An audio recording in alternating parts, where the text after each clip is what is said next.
And I was previously a production supervisor at Tesla, and I was recently laid off on April 15th, Monday. Welcome back to Real Estate Mindset. Today's video is going to be absolutely bonkers. Now, the data is in, and Tesla is laying off people like crazy, which is extremely devastating in small metro areas like Austin, Texas. Tesla is the #1 employer in Austin, and being that they're laying off thousands of people, that's really not good for the housing market. And we're going to listen today to a video from someone that was recently laid off. Now, here's the warning, you guys, and here's what I really want you to understand. When you work for these big companies, when they stop making money, we're dead meat. When they're making money, they get to act like they're our family. But nevertheless, you guys, you must remember when it comes to your career, you have to look after yourself. It is so important because they won't do that for you. And so the video that we're about to listen to is this man pouring himself out. He's saying, I started Tesla. I took pay cuts because I wanted to move my way up. I wanted to prove myself. And he put the company before himself. And now he's paying a terrible cost and is forced to sell his house. Now, before I begin, we're going to go into a couple articles and then we're going to break down this video, which is absolutely heartbreaking and should be a warning sign to anyone right now that doesn't believe there's bad things happening in the economy. Now, first of all, here's what's going on with Tesla. Tesla cutting around 2,700 jobs in Austin and more than 3,300 jobs in California as part of a broad restructuring. The thing is Austin is so much smaller than California. The fact that 2,700 people are being laid off in Austin is going to devastate the housing market. In fact, it already is. And this man that we're going to listen to is acknowledging, I am forced now to sell my house because I have lost my job. That's happening right now. Now, 3 bullet points here again: 2,688 jobs in Austin, 3,332 jobs in California.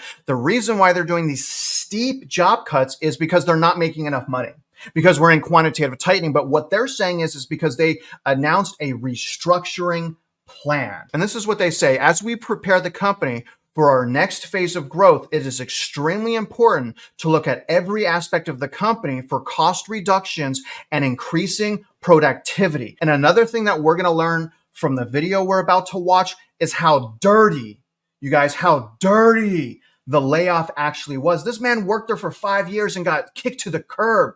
Talk about heartbreaking. Now, the crazy thing, guys, is Texas officially opened its Texas EV and battery factory in April of 2022. So only 2 years later, you guys, only 2 years later, they're having to do massive layoffs. Now, for a second here, think if you're from California and you move to Austin, or you're in some type of work from home situation, all of those dreams, all of your plans are now over.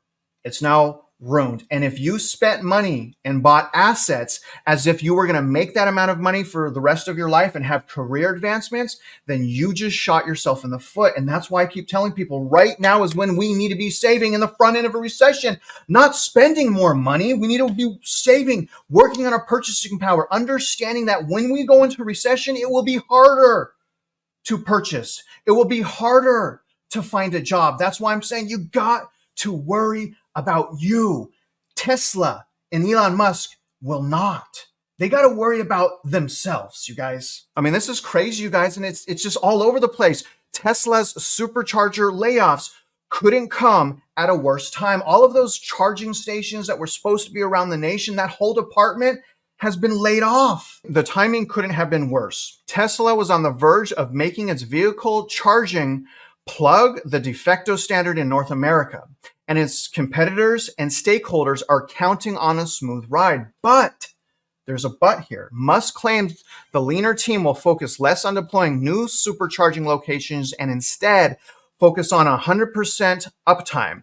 How that will translate into reality is unclear, with laid off employees telling Inside EVs that reduced manpower will affect their ability to respond to outages. So not only are the employees going to get hit, but if you're a customer of Tesla and you had dreams that you would have a charger on every single block and you made all these plans and you're purchasing for those reasons, understand it doesn't matter, because that's a for-profit company. And the fact that we've been in quantitative tightening for so long, again, they're starting to learn, well, wait a minute, maybe the government's not going to just print money. Maybe they're not going to just lower interest rates back to 1%, 2%. Maybe those low rates actually hurt people, right?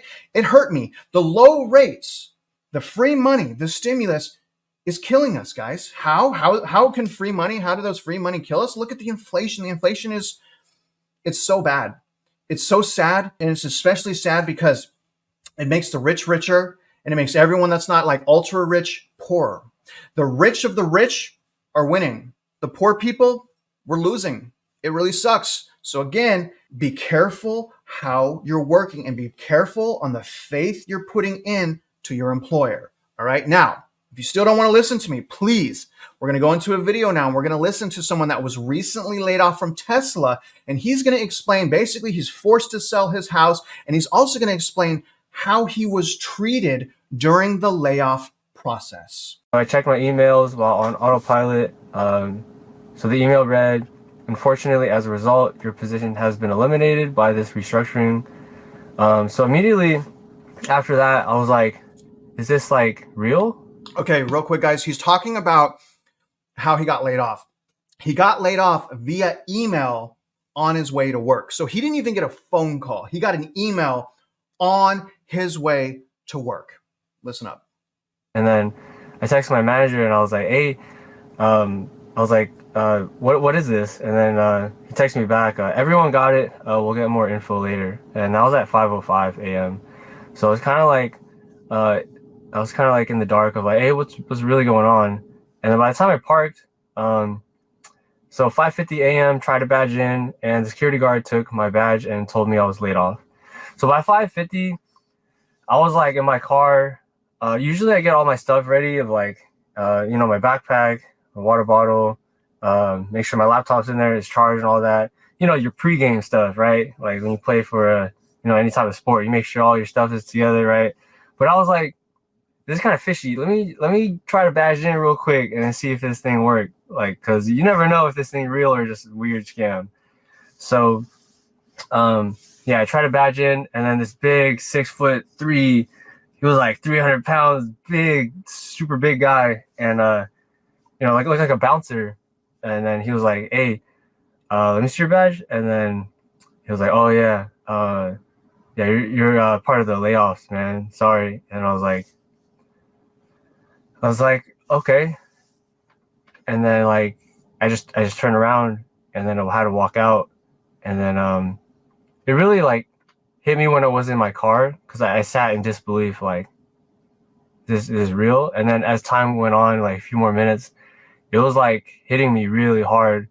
And then I got out of my car and just I looked left and right, and I was just like, damn, this is like, I spent 5 years here. Like this was a long time. So this man spent 5 years at Tesla, became a supervisor, and he was laid off via email. And then when he calls the supervisor, they can't even give him answers. When he goes to work, he's essentially escorted off the property by some giant bouncer looking dude. I mean, this man, and he's going to tell you here, we're going to listen to more of this, poured his heart, poured his soul into this company. And the moment that they stopped making money, you guys, they kicked him to the curb as if he was a liability. I want you to remember that, because that's how companies treat employees in times like this. The whole thing with this happening, right? I was, just for paid transparency, I was making $120,000. If you include the stocks and all that, right? $120,000 as a production supervisor at Tesla. When I started in 2019, I was a production associate, so it was entry level. And I have a business degree from San Jose State, and I'm not gonna lie, it was kind of demoralizing, kind of like going into entry level job. Yes, it was Tesla at 2019 at the time, but like I was kind of distraught because, man, I mean, you're just doing the basic minimum entry level, placing parts onto something, and that's it. Like, it wasn't very like hard to do. It was so easy that anyone can do it. So, but my mindset was like, hey, I'm gonna go in here and I'm gonna do my best no matter what, no matter the results, and I'm gonna do my best every single time I am in here. I'm gonna try to get my name out there. I'm gonna do my best because that is what I represent. The key there is that's what he represents. That's what he represents, not the employer. Think about that. He started working there in 2019 with a bachelor's degree and took an entry-level job so that he could make his way up in the company. He probably wanted to retire there. He probably fell in love with Tesla. And now he got stabbed in the back. And not only did he get stabbed in the back, he got kicked out of the property. Think about what this man must be going through. Big shout out to this guy. Look at his attitude. He's smiling still. He's trying to be upbeat, but you can sense the pain in this man's heart. Let me show you guys one more clip. Is because I'm tired of this system, right? I live in California, right? Rent is super high. Mortgage to get a house, super high. So you got your housing payments above 1,000 for sure. Like no matter what, it's gonna be like 1,000 around. And then you got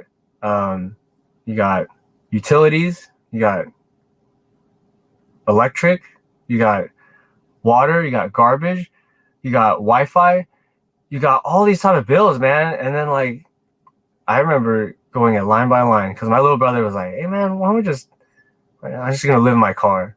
I was like, "Hey, you ain't wrong. Like, I could.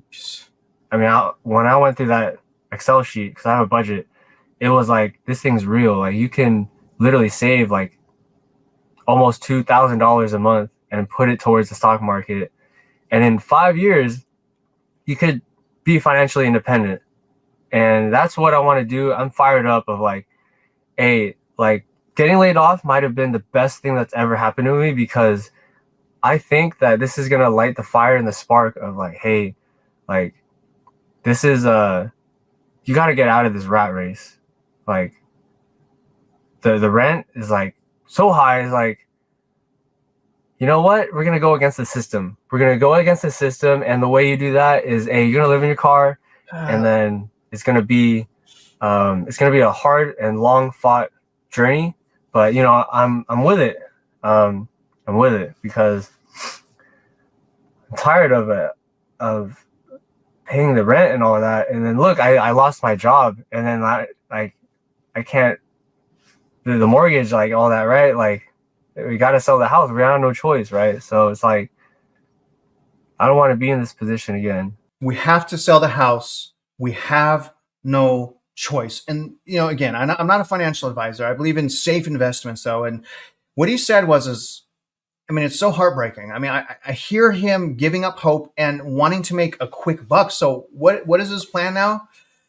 His plan is to live in his car. First of all, his plan is to sell his house. Now he's forced to sell. His plan is to live in his car so he can save $2,000 a month that he's going to put into the stock market because in 5 years, he's going to be rich and successful.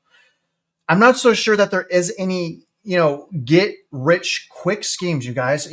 For me, remember when I lost everything, it took me 9 hard years of struggling to get back to where I was. Now, it all started when I lost my job. And I was a loan officer back during the GFC. And when I lost my job, everything else followed. Now, if I would have spent my money wisely, rebudgeted 6 months prior to me losing everything, I would have been in a completely different situation, but I didn't. Now, again, this is a cautionary tale of what can happen to us if we're not paying attention, if we're not looking at the signs, if we're not looking on the writing on the wall, if we're not looking at the deficit spending and saying, oh, well, it makes sense, things are propped up still. If we're not doing those things, then we will.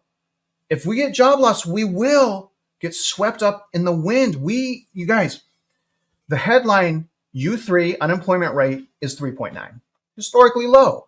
But when we look at the details and we match those details up to other recessions, we see that the labor market is actually signaling a recession. How's that signaling? We're losing full-time jobs, and those full-time jobs are being replaced by government jobs. Anytime that government jobs take up a big piece of the pie, it's a recessionary feeder, okay? So we're getting government jobs, which, come on, guys, that's more deficit spending. That's costing us as taxpayers even more money. or we're getting seasonal part-time jobs. The days where we could retire at companies and that we were safe as employees, you guys, I hate to say this, but those days, they're over. You got to really look after yourself. And even if you're prepared, say your P ratio is good, you have 6 months of savings, you're going to go buy a house, fine, so be it. You feel like you have great, security at your job. Do you have money saved? Do you have no consumer debt? Are you able to lose your job and not be like him? Ask yourself these questions, because you don't want to ask those questions when it's already too late. Now, other than that, guys, I definitely agree with him. We want to get out of the rat race. And to get out of the rat race, one of the primary things we got to stop doing is stop spending our money like a bunch of children, like a bunch of lunatics that just want instant gratification. We need to be saving our money and reading books. We need to be going on bike rides, not cruises. We need to prepare what's coming, you guys. It's right there. It's right there. Please pay attention. Please pay attention. I love you guys. I want the best for you. All right. I don't want you guys to get caught off guard like what happened to me. I don't want that. I don't want that. It is what it is. Now, other than that, guys, I'm going to let you go. Very sad story. Everything will be linked in my description. If you want to go to his YouTube channel, give him some, positive remarks, feel free to do that. And I really hope you guys got some new insights, value, and perspective. And if you're out there investing in real estate, you guys already know that I wish you luck and I hope you win.